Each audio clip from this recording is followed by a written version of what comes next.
John Sargent, and welcome to Argumental, a show where the hottest names in comedy debate the biggest issues facing mankind. Issues like, as petrol runs out, is enough being done to find an alternative drink for tramps? What are cats getting up to? And is that South African runner a man or a woman? Let's put her in a throwing event and we'll soon find out. Here to argue such burning issues and others like them are our teams. In the red corner with Marcus Brigstock this week, it's Mark Watson.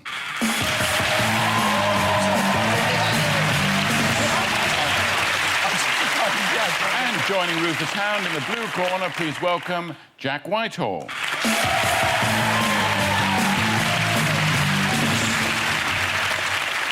OK, let's start with round one, where we debate a big issue that the finest minds of our generation have failed to settle. So it's about time we let the second-raters have a crack at it. Tonight, the subject under discussion is Britain's loveliest ladies. She might be the longest reigning monarch, but she's not lost touch with her people. Keep up, Queenie. As the icon of all things British, she maintains our reputation abroad by waving. And stealing. But if there's anyone more Queen-like than the Queen, it's Her Majesty Helen Mirren, a national institution. She's done us proud and has a great pair of knockers to boot. You saw them both there, but the issue I want the teams to argue over is this. Helen Mirren should replace the Queen. Supporting this statement on behalf of the red team, it's Marcus Brigstock.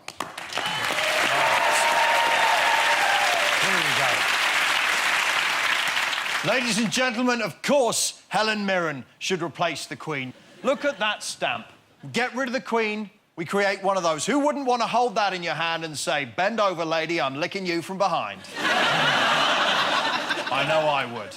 Of course, it is slightly strange that we're debating this. It's only really that Helen Mirren played the Queen so brilliantly that this debate has come up. I mean, Tom Cruise played a manipulative, power-crazed Nazi, but in real life, that doesn't mean that he's part of a sinister, deeply unpleasant cult. When the Queen walks into the room, we are supposed to stand to attention, something I think we'd all find easier with Helen Mirren. She won an award as the sexiest person over 60 years old. It's a shame that that was qualified, you know, sexiest over 60 years old. That's sort of like winning politest rapist. When I look at Helen Mirren, like many of you, I think prime suspect. And, of course, after Diana died, I looked at Prince Philip and thought exactly the same thing. Helen Mirren is a beautiful lady. She'd make an excellent queen. She's the same age as our host, John Sargent. Same age as you, John. Who says that men age better than women? Have you met Helen Mirren? I have. Yes? Would you? Yes. Yes. There we go. Ladies and gentlemen, Helen Mirren should replace the Queen. Vote for the red team. Thank you. Thank you, Marcus. OK, next up, opposing the statement and saying that Helen Mirren should not replace the Queen, it's Jack Whitehall. OK.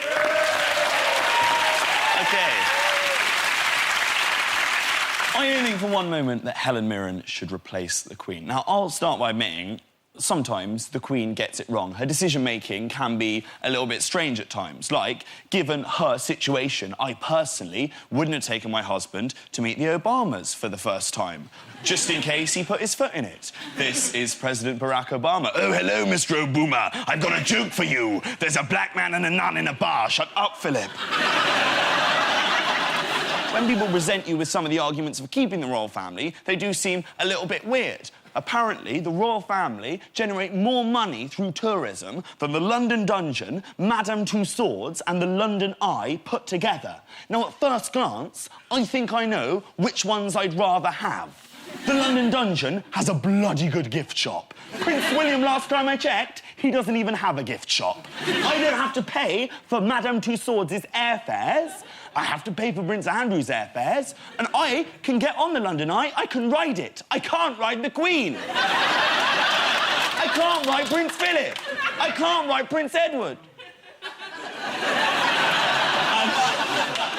Although it was touched on by Marcus, there is this major issue of her being sexy, which I don't think is good. The sexy queen could pose, like, quite a lot of problems. Think of the things that could happen. You'd have teenagers sat in their room, hunched double over their beds, pumping themselves into £10 notes, hiding £1 coins and stamps underneath their bed so their parents can't find them. Shopkeepers would have to keep their £50 notes on the top shelves of their shops.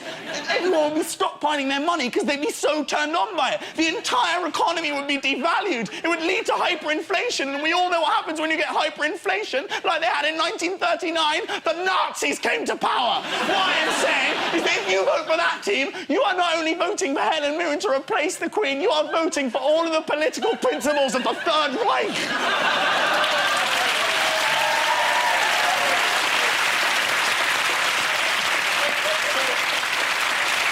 That brings my argument to an end. A vote for the blue team, that is a vote for traditionalism. A vote for that team is a vote for racism. Thank you.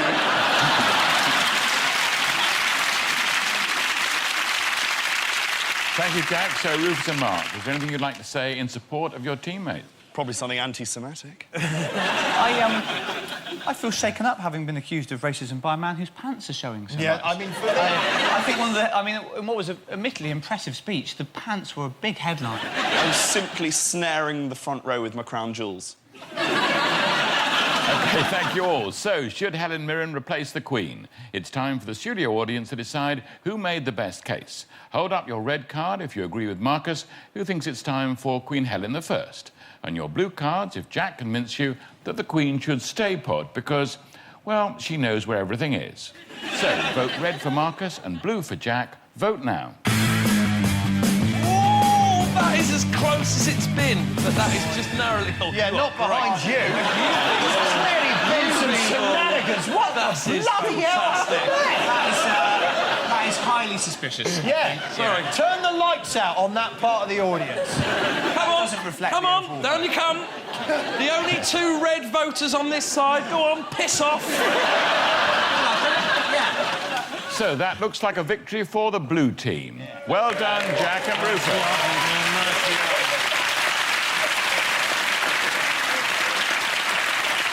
They've convinced our audience that Helen Mirren should not replace the Queen. Helen Mirren and the Queen do have lots in common, though. Helen Mirren was voted the sexiest woman over 60, and the Queen is also over 60.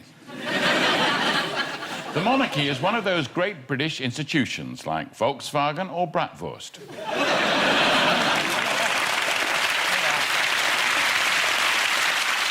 Our next round is called That's a Brilliant Idea. We're going to present our teams with a series of totally preposterous statements. It's our panellists' jobs to produce an argument in support of these statements. When I think they've made a convincing enough case, I'll press my buzzer and we'll move on. One more thing, they must begin each argument with the words, "That's a brilliant idea." Rufus and Mark will play this one. Rufus, here's your first statement. Every player in a football match should have a ball each. That is a brilliant idea, because with that many balls and the average intellectual age of footballers, it can't be very long before one of them gets 2 balls, puts them up the front of their jumper and goes, ooh! Meaning that, in all probability, Dwight York will fuck one of them.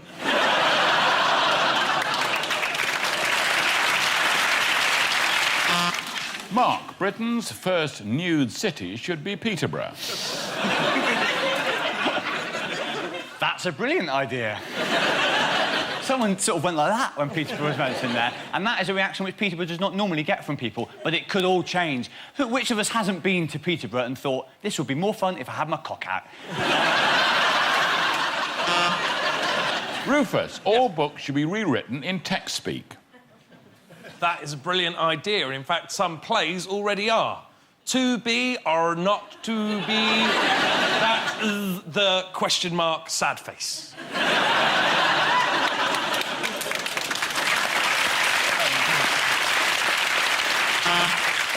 Mark, women should only be allowed to get 1 boob enlarged at a time in case they don't like it. Yes, it's much too much of a gamble to have both No, boobs that's a brilliant idea. Oh, sorry. OK. Sorry, I have to start by saying that's a brilliant idea. Yep. It will be a pleasure, OK? OK. That's a brilliant idea. I wish I'd thought of that idea myself. It's so brilliant. Well, it's self-evident that women... It's such a gamble to have both your breasts enlarged at once. I'm no expert on female anatomy, but, yeah, just start with one, the middle one, or whatever you want. And see how you like it. There we are. Rufus, we should cut the cost of traffic lights by only having one colour bulb. And that way we could all live as... That's a brilliant idea.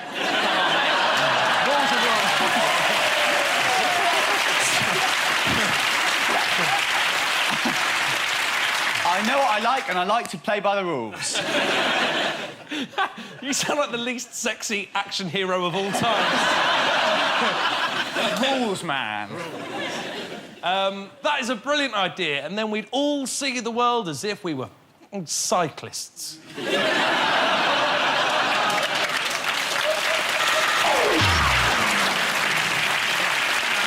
That's it. Well done. But who do you in the studio audience think was the best at proposing the preposterous? If you think it was Rufus, who thinks all books should be rewritten in text speak, hold up your blue card. If you think it was Mark, who thinks Britain's first nude city should be Peterborough, hold up your red card. Vote now. It's close. Not from there, again. What's up with you people? Well, it seems that Rufus is the most convincing, so well done to the blue team.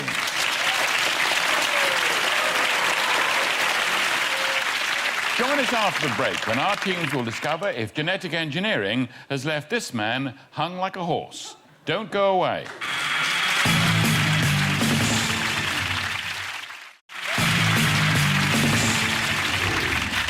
Welcome back to Argumental, the show that locks horns more often than a guard at a prison for unicorns. Right, next up is Slideshow. One member of each team will again be debating a controversial issue. But this time, I want them to illustrate their argument using a series of pictures which they've never seen before. Mark and Jack, you're up for this one. Mark, I'd like you to start by arguing that what you do in your own bedroom is nobody's business but your own. Here's your first picture. Ladies and gentlemen, what you do in your bedroom is nobody's business. The bedroom is the one area of life where if you want to do things like that, maybe we think you shouldn't, but you should at least be able to. Whatever you want to do, whether you want to get clad like that, whether you want to use, for example, one of these. An egg. Yes, some people might like having sex with or with the help of eggs. Do we judge them? Yes, we bloody well do. But should we judge them? No, because it's not really our business if you want to tuck into an egg while doing it, or for that matter, if you want to... Stop. That's right. One of the most shameful things that we do in our bedrooms is say, actually, I don't really want to have sex. I'm not very good at it. I'm tired. Once again, we don't want everyone knowing that. We don't want people to know about our sexual failures. Or, for that matter, if your wife is actually so disgusted by you that she has one of those, a stop sign. Again, we've all experienced the ignominy of starting to have sex only for your wife to whip up the sign once again. That's the sort of thing you don't want the outside world to be privy to. So, no, it is not anyone else's business, even if you were to do one of these.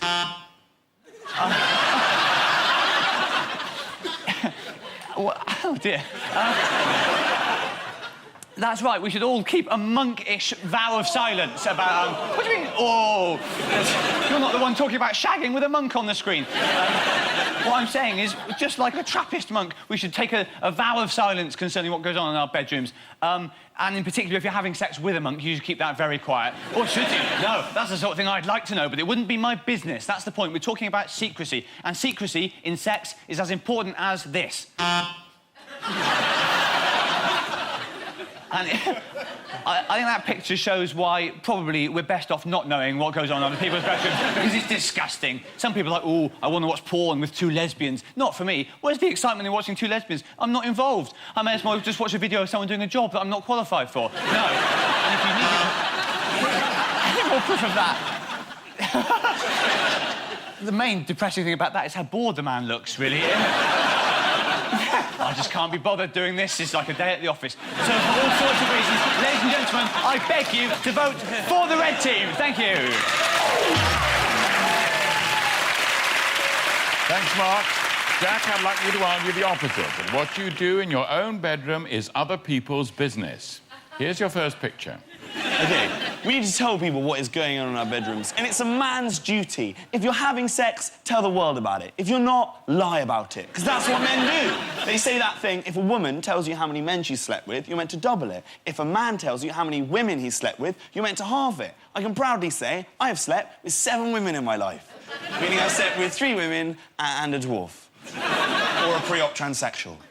Or a pre-op transsexual dwarf. It was the latter. What I'm saying, a very fat pre-op transsexual dwarf. What I'm saying is that we shouldn't judge. That's important as well. We shouldn't judge what people do in their bedroom. We should be open to it. You know, who says... Maybe Rufus likes a bit of very simple winkle-dinkle-in-foo-foo action when he gets into his bedroom. Maybe Marcus prefers to be dangled from the ceiling in a harness, wearing women's suspenders with a leash round his neck and a clementine in his mouth whilst he's wearing 2 rent boys as gloves and tromboning a ferret in his mouth. And having... so much stuff shoved up his ass that it leaves his anus looking like a wheelie bin. We should not say that slack bumhole gentleman there is bad for necessarily doing that. Because the more we talk about it, the more likely we are going to be able to do kinky stuff. Because kinky stuff's great. Like role play, that's brilliant. Whether it's, you know, doctor and nurse or, you know, even more inventive ones like farmer and...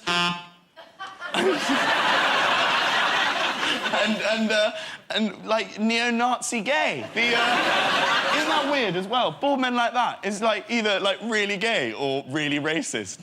Never both. Or hate Jews, but I love ABBA. But what I'm saying is that what goes on behind my bedroom door, I am proud of, and I want to tell the world about it. I am proud to put up my hand and say that my thing is... getting off to Morecambe and Wise.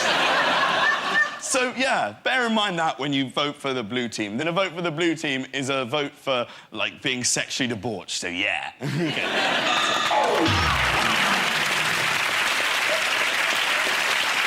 Thanks, Jack. Marcus and Rufus, would either of you like to pitch anything into this debate? Well, your term winkle-dinkle-foo-foo I find confusing. Maybe I'm not as young as I used to be, but can you elaborate on that? I'll give it to you simple, Mark. When a man loves a woman... Do it. This is rather embarrassing, because you forced me to admit that I... Little finger. You know, I mean, look at you. What are you, 9, 10 years old, Jack? You're sort of lithe and wiggling about all over the place. That's depressing. I'm 36. I'm married. We've got 2 children. I've had sex twice.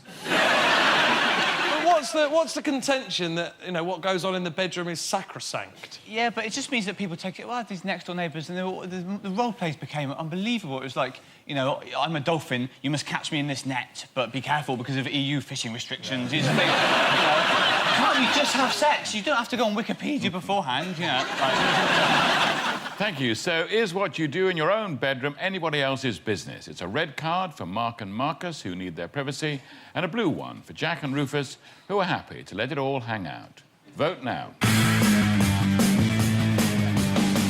Oh, I've just got a real waft of sympathy. OK, it's a victory for the Reds. Well done, Mark.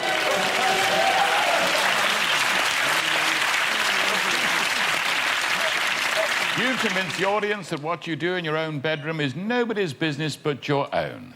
What goes on in my bedroom is my own business, and a very successful business it is, too. There are a lot of rich, lonely women out there.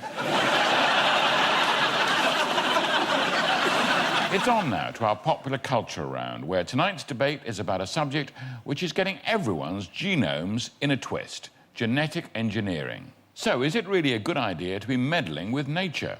Let's find out with the help of tonight's special guest. From Biotech UK's Research and Development Department, please welcome Barry.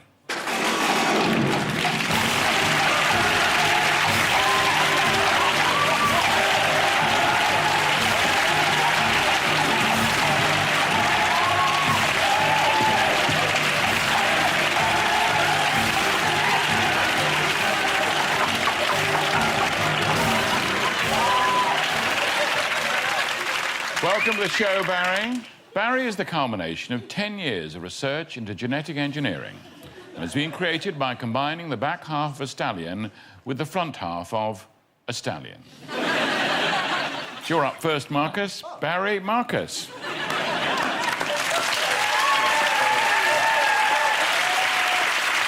What I want you to argue, Marcus, is that genetic engineering is great. Yeah, just 1 second, if you don't mind, John. Sure. We spent 5 minutes arguing that what happens in the bedroom stays in the bedroom, and then you turn up.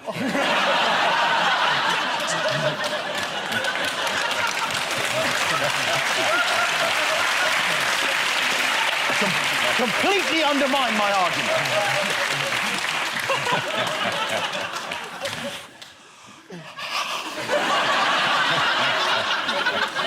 Look at this, ladies and gentlemen. This is the result of a project that I have funded into genetic engineering, and I have to say, we're both very happy, aren't we, Barry? Oh, yes. We could all benefit from genetic engineering. Now that we have forged the way with Barry here and the remains of red rum, we could all benefit. Rufus, you could have your follicles worked on so that you could grow a man's beard. Even I could have a little bit of work done and have my hideously long head crushed into a normal human size so that I look less like Beaker from the Muppets. Jack here. Jack could have those ridiculously thin hips fused with some Stilton so that he could wear normal trousers like an adult man. Mark here is Welsh.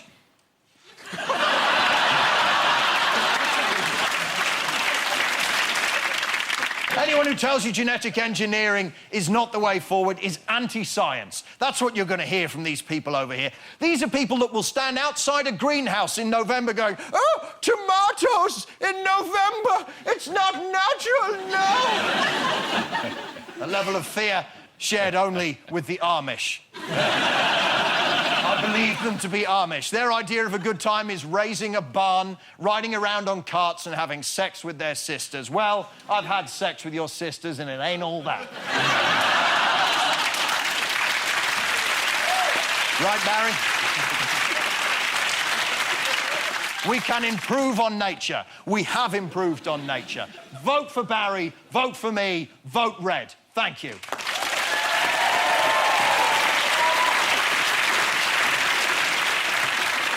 Well done, Marcus. Rufus, you're up next.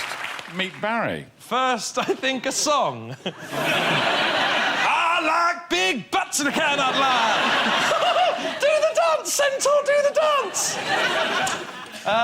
Genetic engineering. That is quite something. I think I've seen in one of my specialist magazines. I think he was the Centaur fold. Oh, piss off.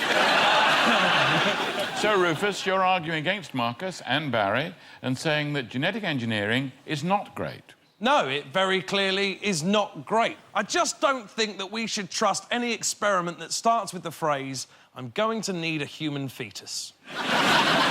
Just because we can do something doesn't mean we should do something. I mean, I could find out where Jeremy Kyle lives. I could buy a gun, but... If you do that, I got your back, and so's Barry here.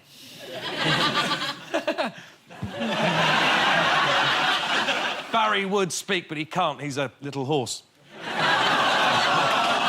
Not so little.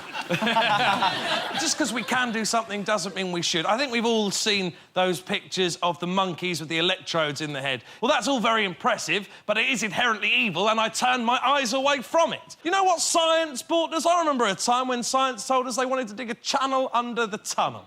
Or a tunnel... a channel under the channel. Amazing technology. Tunnel under the channel. Much more difficult than the original project. Yeah. What did that channel under that channel tunnel bring us? Nothing but vampires and tuberculosis. Yeah, just because science has allowed it to be doesn't mean we should appreciate it.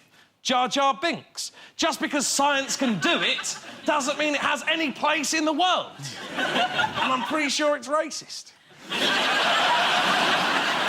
Vote for the blue team. Thank you.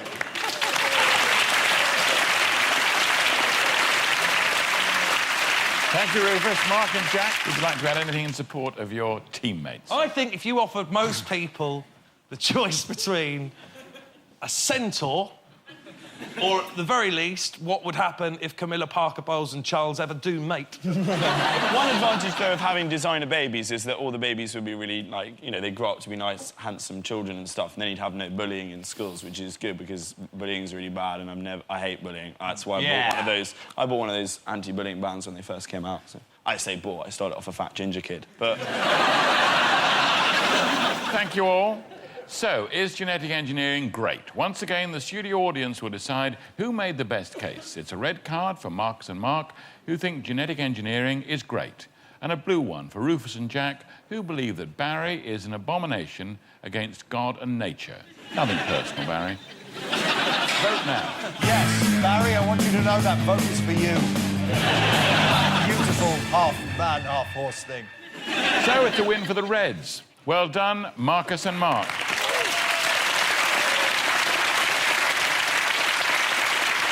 They convinced the audience that genetic engineering is great. Unfortunately, we have to say goodbye to Barry now, as he has to return to the lab to be dissected. Barry, everybody.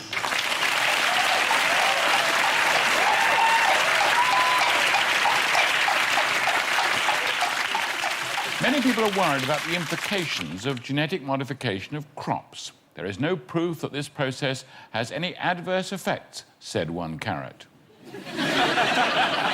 At the end of that round, Marcus and Mark, Rufus and Jack are neck and neck. Time now for the final round, and a last chance for our teams to show just how argumental they really are. I'm going to show them a series of images. All they have to do is suggest what argument the picture is proving. OK, teams, here's your first one. Is this an argument for if you have a problem with the noise of my helicopter, then shut the fucking window? That's an argument against Madonna going on her world tour without makeup. Is this an argument that there are only so many things you can do to drown out the sound of your kids saying the sentence to you, Mum, we're taking you to a home? Next one. This is an argument that if you're drunk, it's very hard to say Holly Willoughby's wobbly wallaby. This is an argument that all of Steve Irwin's co-stars are finding it really hard to come to terms with his death. OK, next one. Seems like an argument against nipping out for a fag after dinner. Is this an argument for things like this occurring outside of the UK? Because if this happened in the UK, we'd have David Blaine syndrome, where if something like that happens, you're like, oh, look, an installation that's going to put us on the cultural map. You get the eggs, I'll shit in a bag.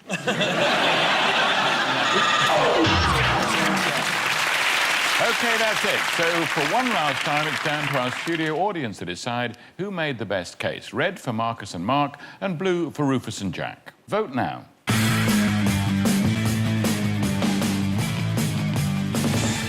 So I can tell you by a whisker, the blue team have won the round, which means this week's winners are the blue team. Thanks for Whitehall. Well done, Rufus Hound and Jack Whitehall. Commiserations to Marcus Brigstock and Mark Watson. That's all we've got time for. Good night. And there's more brand new Argumental next Tuesday night at the same time. By the way, for exclusive Argumental outtakes, of which there are quite a few, and behind-the-scenes clips, head to joindave.co.uk.